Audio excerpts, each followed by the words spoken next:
Dans les deux prochains webcasts, on va faire la même chose qu'on a fait pour Glassfish, mais cette fois on va le faire pour Wildfly.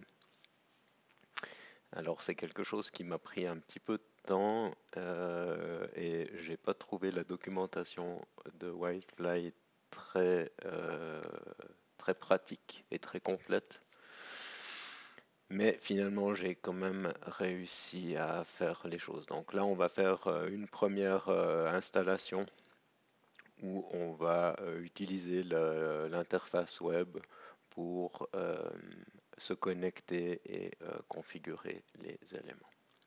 Donc, ceux qui n'ont pas regardé, si vous n'avez pas regardé les webcasts Glassfish, ce qu'on doit faire, c'est définir une data source, donc une source de données. C'est quelque chose qui va faire le lien entre, d'un côté, l'application, le code de l'application, et puis de l'autre côté, un environnement opérationnel particulier. Ici, j'ai mon serveur MySQL qui tourne sur un serveur avec une adresse IP, donc il y a une URL pour se connecter au serveur. Quand j'écris l'application, je n'ai pas envie de mettre ces éléments-là dans mon code. Donc Java.E propose la notion de data source, c'est un nom logique, c'est un niveau d'indirection. Dans mon code, je vais dire que je travaille avec une source de données qui s'appelle jdbc/myapp.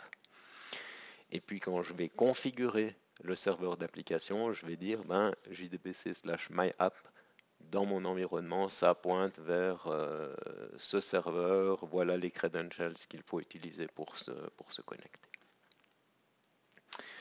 Alors, si vous allez dans la doc de Wildfly 10, on va vous donner quelques éléments ici. Et puis, ça, c'est quelque chose qu'on va pouvoir réutiliser après quand on va faire la configuration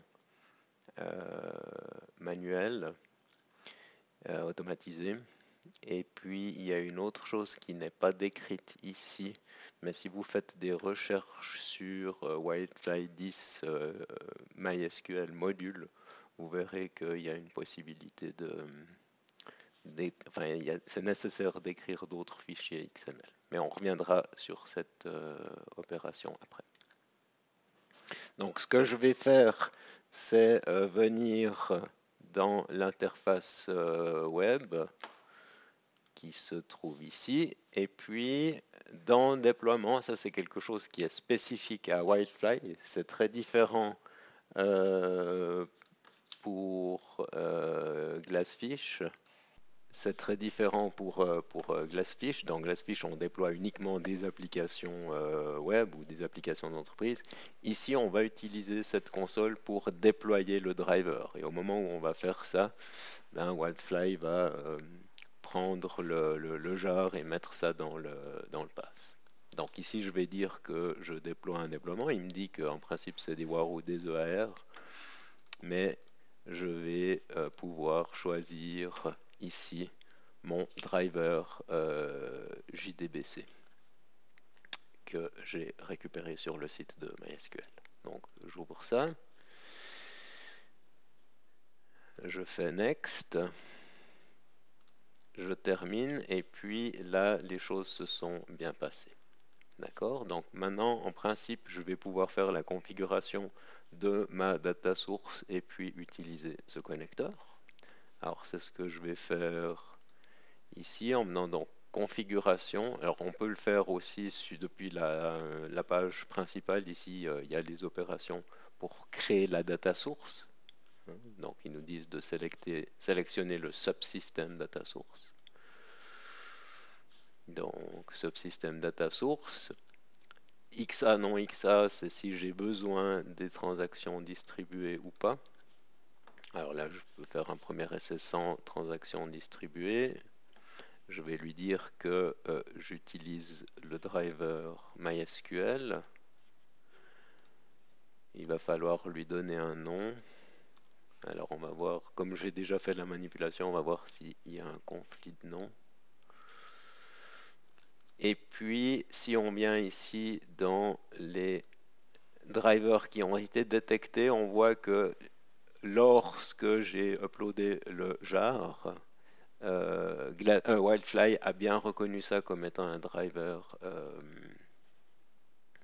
comme un driver JDBC. Donc là, je vais sélectionner explicitement celui-ci.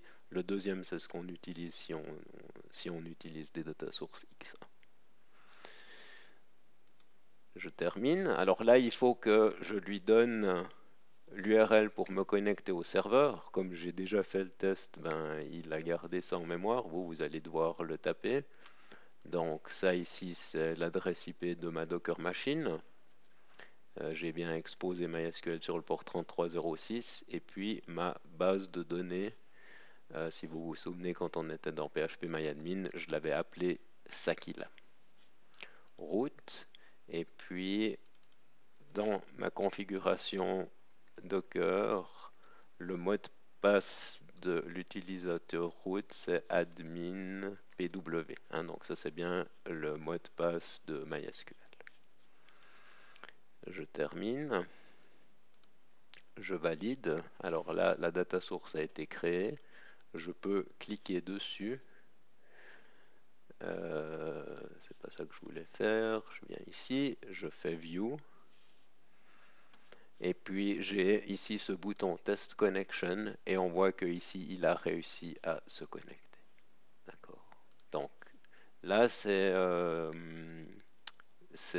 plutôt bien. On verra le test après avec le code, mais en principe je devrais pouvoir accéder à ma data source sans souci. On verra ça après. Donc le nom que j'utiliserai dans le code, ce sera jdbc/sakila.